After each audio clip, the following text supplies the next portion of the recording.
A group of people were deep-sea swimming when they suddenly realized the ladder on their yacht hadn't been lowered.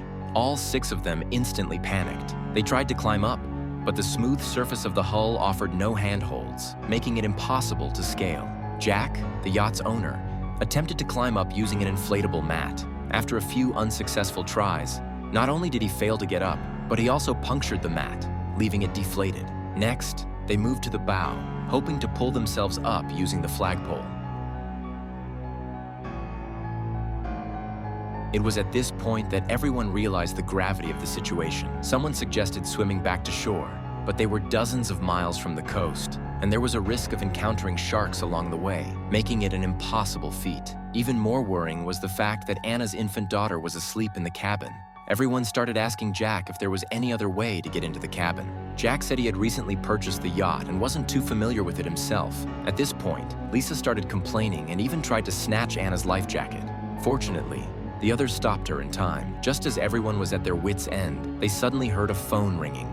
Following the sound, they discovered a piece of clothing with a phone in it hanging outside. David leaped up, grabbed the garment, and hastily pulled out the phone. But before he could say more than a few words, the phone went black due to water damage. Furious, David hurled the phone away, and despair once again engulfed the group. Just then, a cruise ship came into view. The stranded swimmers excitedly waved their arms and shouted for help, but the people on the ship mistook their gestures for a friendly greeting and sailed right past. Hope was shattered once more. After a moment of contemplation, David suggested that everyone take off their clothes and tie them together to create a makeshift rope to see if they could climb onto the deck. With a concerted effort, they managed to toss the clothing rope up and wrap it around the railing. Everyone was overjoyed, but before they could even climb halfway up, the rope began to creak and groan, unable to support David's weight, and snapped, sending him tumbling back down. Seeing that everyone was utterly exhausted, John had no choice but to dive down to the bottom of the yacht to look for another entrance. But as soon as he went under, his goggles started leaking.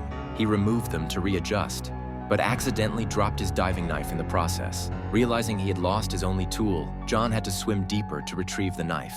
However, having spent too long underwater, John was running out of air. He desperately kicked his legs upward, but in his panic, he crashed into the yacht's underside. When his wife Haley found him, John's ears were bleeding, and he was gradually losing consciousness.